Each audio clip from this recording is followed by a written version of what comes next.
It's a good thing that's a broken one. So yeah, just real quick, one of the things I was working on is getting the transmission sorted out. Went ahead, pulled it apart, cleaned it out. I was having a third gear engagement issue. It was grinding on third almost all the time. You can see all those little teeth are ground down. This is what it should look like. You can kind of see how they're kind of elevated. And what those teeth do is they pre-engage the gear you're trying to shift into. And you can see that one there. They're there, but not very. Oh, wrong side. You can see they're there, but they're not. They're pretty much gone. So I did that, or bought that. I also bought a replacement shift fork. It's a revised version from a newer transmission, from a G6 instead of a G5. One of the things I noticed, this is the old shift collar.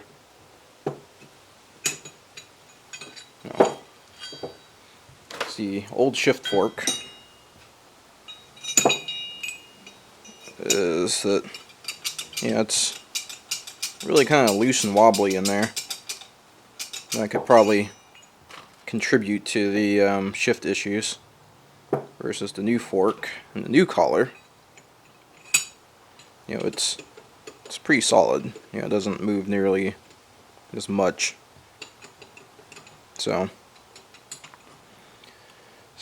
sooner or later, get around to putting that back together. I may be getting a different transmission, so it may be kind of moot. Put it back together and kind of use it as a backup. So yeah, got the block back from the machine shop. Oh well, the reason why it went to the machine shop is I needed to have it honed out for these guys.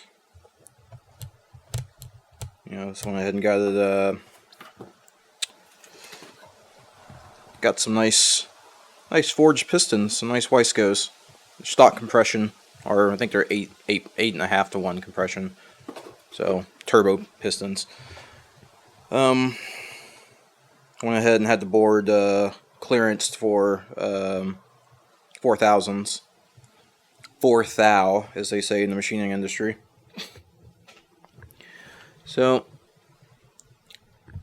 of course I gotta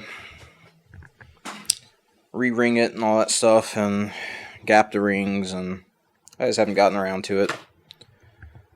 Cleaned up some parts, had the crank polished. Crank didn't really need anything done to it, so just got a really light polishing, needs to be cleaned up. That's pretty much it. Just got to clean up a bunch of stuff, and I have everything here to put it back together. I'm just really, honestly, in no rush to do it. I feel like the last time I was kind of in a rush to get it done.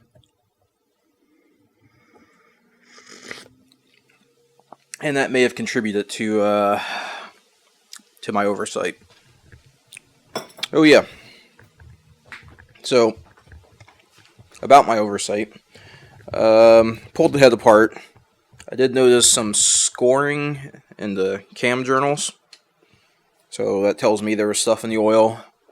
The other thing I noticed, it's probably too dark, and I'm not going to grab a light over here, but inside the tube for the oil filter, I pulled the oil filter off and it was like full of rust.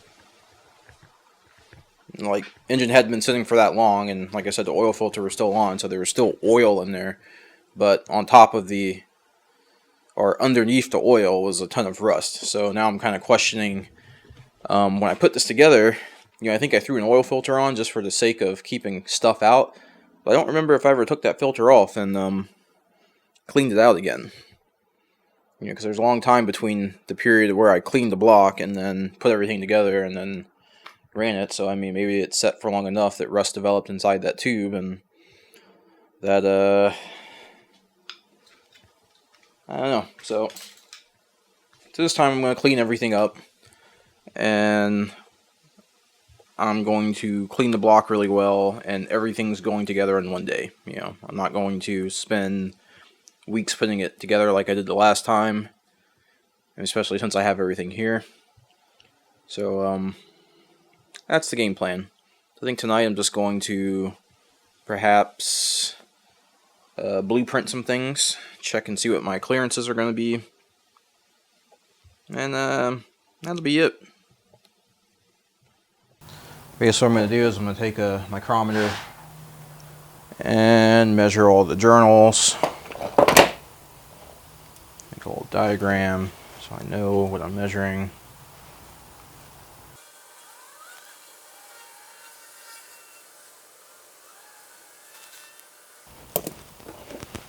Alright, go ahead and I'm going to start with the main journals.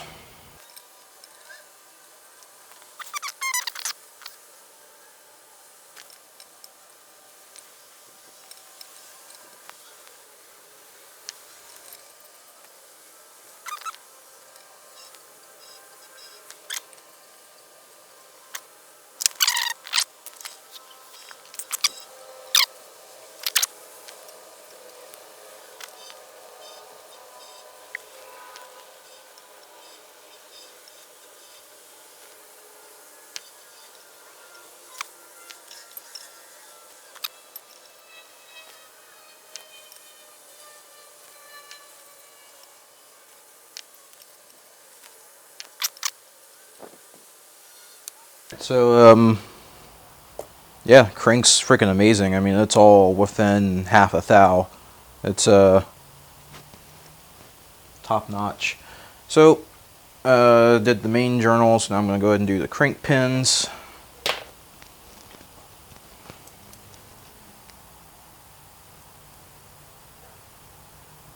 Or the rod pins, I should say.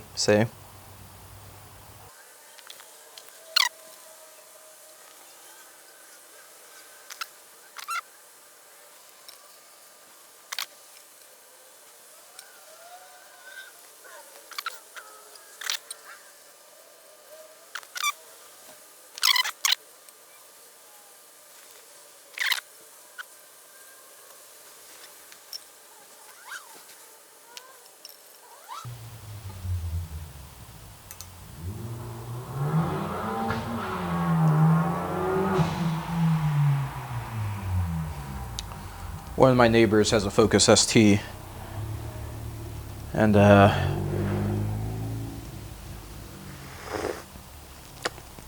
just got a blow-off valve and exhaust and all that stuff. So I feel like every time he drives by my house, I'm not sure if it's just because like his house is a few houses down and it's just maybe it's just the last thing that he does, or if he intentionally does it as he passes by my house. It's very possible. I mean, you know, I used to have a Cobalt that was insanely loud, so maybe he's paying me back for that. Or, you know, maybe it's out of, like, respect or something. I don't know. Maybe it's like a... But yeah. Every day, though. Every single day. I just realized I wrote all these down wrong. These are all 7, 6, 9. 'Cause I'm an idiot.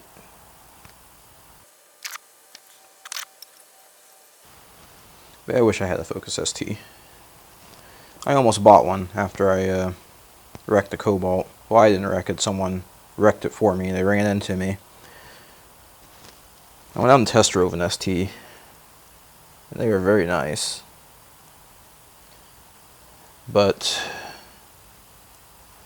I just didn't really want the car payment. You know, I had gone like some 4 or 5 years without a car payment. I figured, you know, the money I save by not paying a car payment is money I could be putting into a project.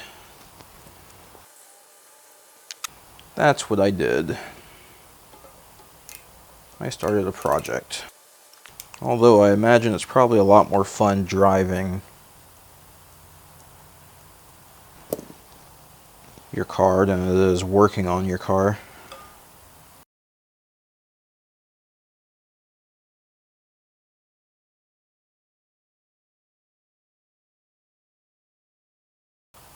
I keep looking back at the camera because it has a tendency to stop recording. It's really irritating when you spend all night talking to yourself only to figure out that you've actually only been talking to yourself.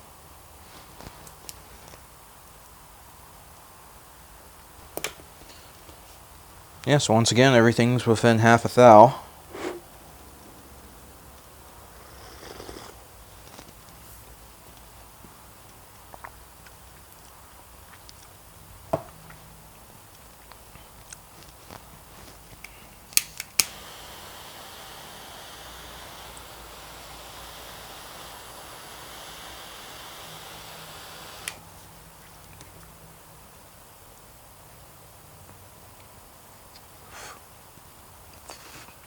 So, yeah, about talking to yourself. So I went ahead, I measured one of the rods. I put a bearing in, measured the inside of it.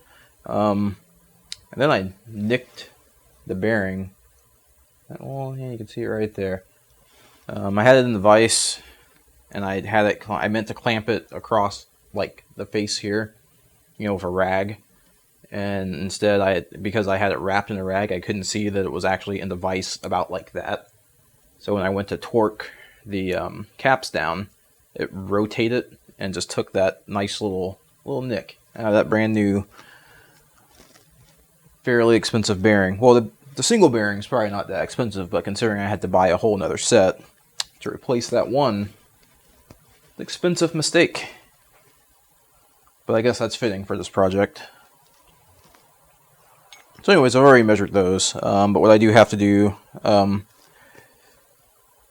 should probably do it for every rod, make sure that, you know, it's the same for every single rod. It probably is, you know, I don't see why it wouldn't be. But I'll do that closer to actually final assembly, because I don't want to dirty up the bearings and stuff, you know,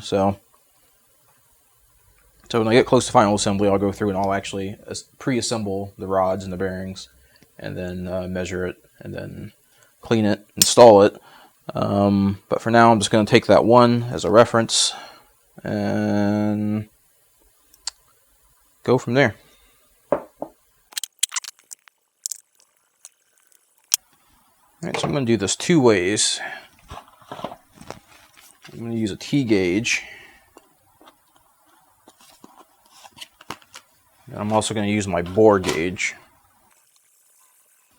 There's a lot of room for error when using a T gauge. Should probably have this in a vise. 1.7 6 1.7 1.77 1.777. No, wait, that's not right. 1.7707. Alright, so I'm going to use this. I'm going to go calibrate my bore gauge. Alright, so I decided I'm going to go ahead and just do all the rods, because why not? Plus, I got two whole sets of bearings, so I got plenty of room to fuck up with. Yeah, alright, so yeah, I'm going to go ahead, I'm going to do every rod.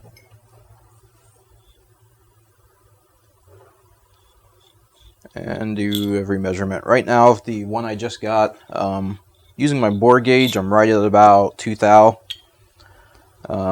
which would be excellent. Using the T gauge, I'm sitting at about 1.7 thou. That's kind of tight. It's kind of tight for my needs. But, I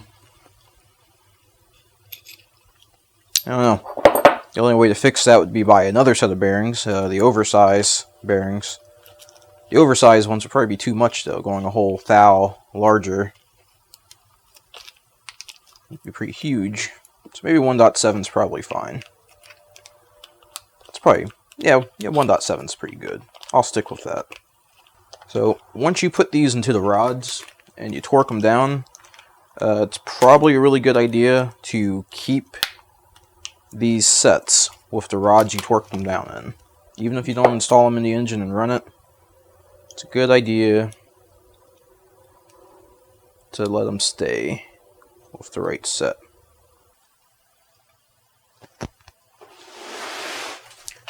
Should probably like clean up in here or something. Probably make life a lot easier.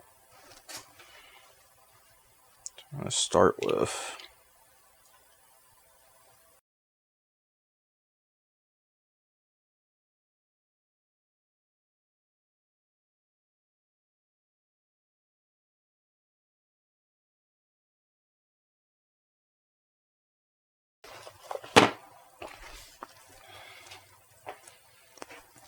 use my bore gauge.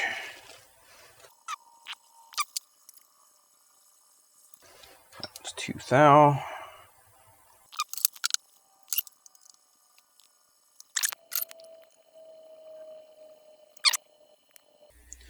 So yeah, 2,000 clearance would be pretty good if that's what it is. I don't really trust this guy too well. Got it off Amazon, like 40 bucks. Works pretty good, it seems. But, alright. So I'll go measure these with a T gauge, just to double check my work. Alright, so I'm just going to use a little T gauge here and try and get centered up. The thing about these is it's kind of hard to know when you're actually centered with them. So in order to measure accurately with them, you have to take a bunch of measurements over and over again to make sure you're getting a consistent measurement.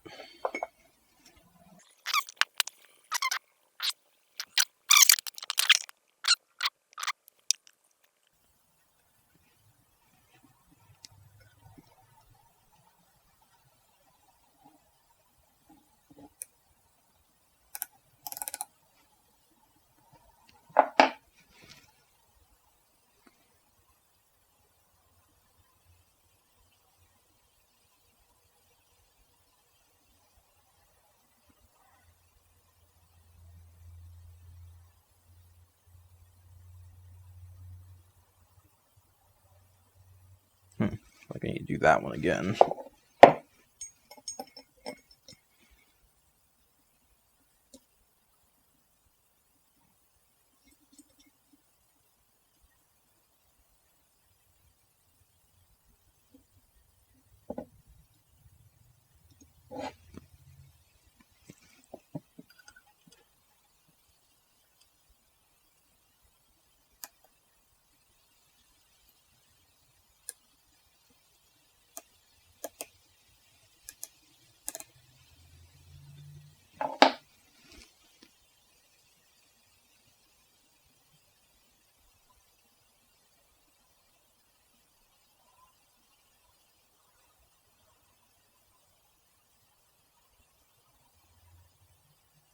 About 7703.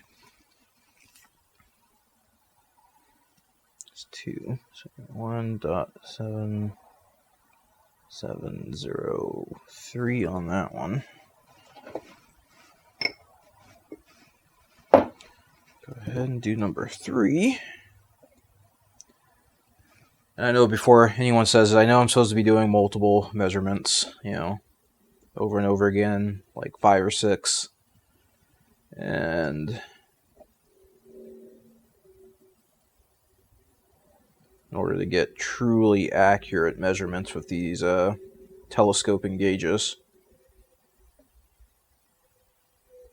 But I'm not using these gauges as my primary tool, my primary form of measurement. I'm just kind of using it to double check.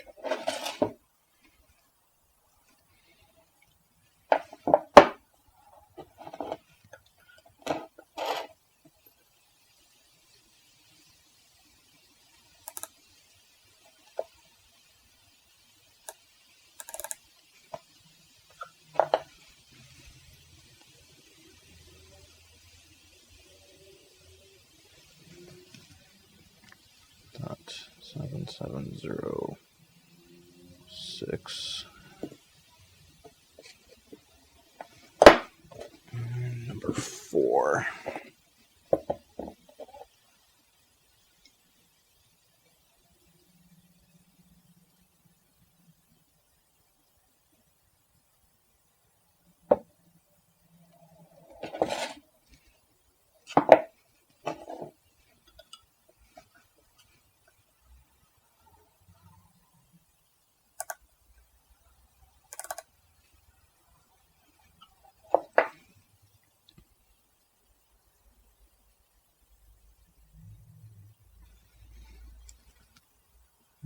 .770.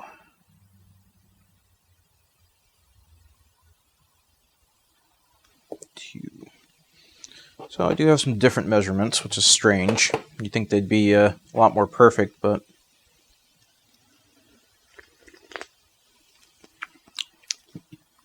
it's not bad. So, alright, so yeah, I guess the best thing for me to do would be plastic gauge it and make sure. I'm getting about 1.7, 1.8 thou with the T gauges. I'm getting about 2,000, a little over 2,000 on some. With the bore gauge, it's fairly close, I guess. Both numbers are within specs, so I mean, they're definitely a lot better than the 3,000, the 3,000 I was running before. Probably contributed to my failure. Alright, so next step is do the mains. So I'll measure those real quick and see where I'm at.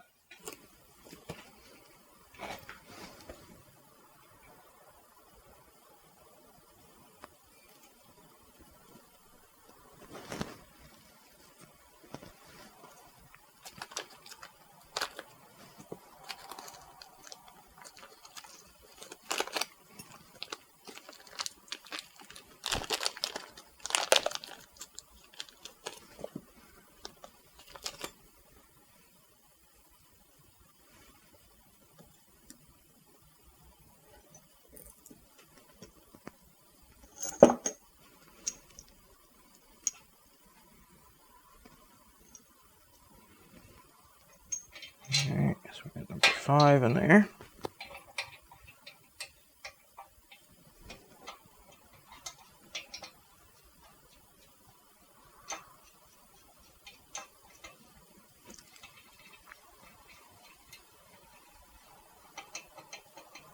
Oh, is there?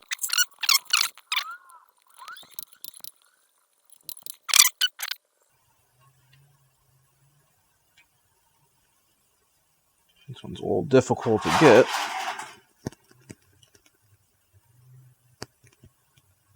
I don't know if I can actually use this.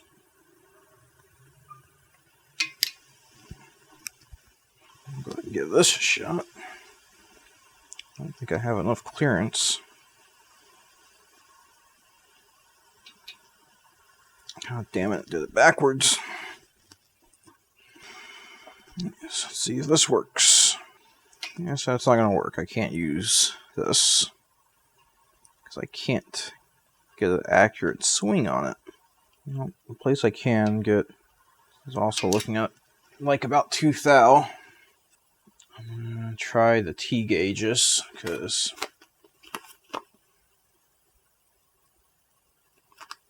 the bore gauge isn't working. Need like an extension for it or something.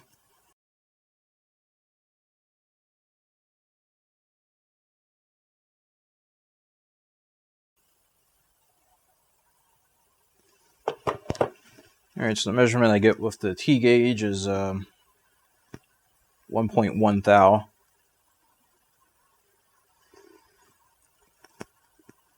Which is pretty tight. The thing what I'm going to do real quick is I'm just going to go ahead and plastic gauge it.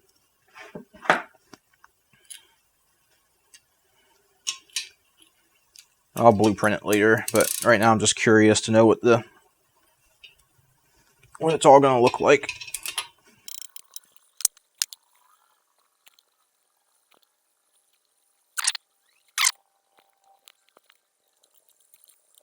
Alright, I'm going to get the crank set in there. And get the plastic gauge on.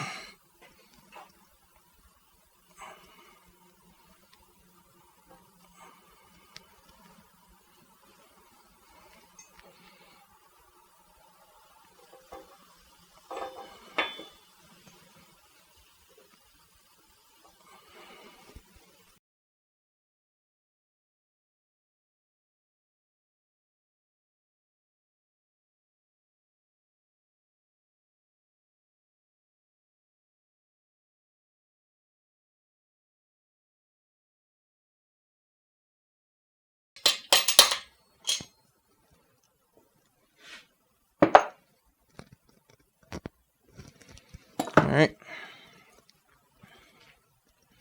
So now we can take our little precision measuring tool here.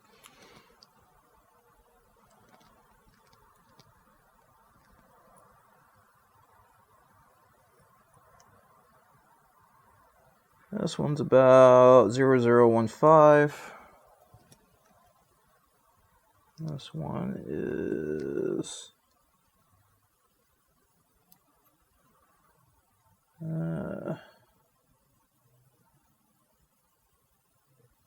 this one's in between 0015 and 002. 002, 002, 002. So what did I get when I measured number 1 and number 5? Alright, so I trust the plastic gauge. With my bore gauge, it was at like 1 thou. This is this is measuring 1.5. So that's pretty good. Cool. So there we go. A lot tighter than the previous build. Okay, so I'll go through, do a more precision measurement and actually blueprint everything. Blueprint everything precisely. But right now it's looking like on both the rods and the mains, everything is in between 1.7 and 2 thou. So that should be good. I still need to plastic gauge the rods, but I will do that on a later date, because it's like 10 o'clock at night and I've got work in the morning, so it seems like a good stopping area. So next video, basically I'm just going to start cleaning parts, and I probably won't record cleaning parts, it's pretty boring. But yeah, clean all the parts, clean the block thoroughly, and start putting it back together. Until next time.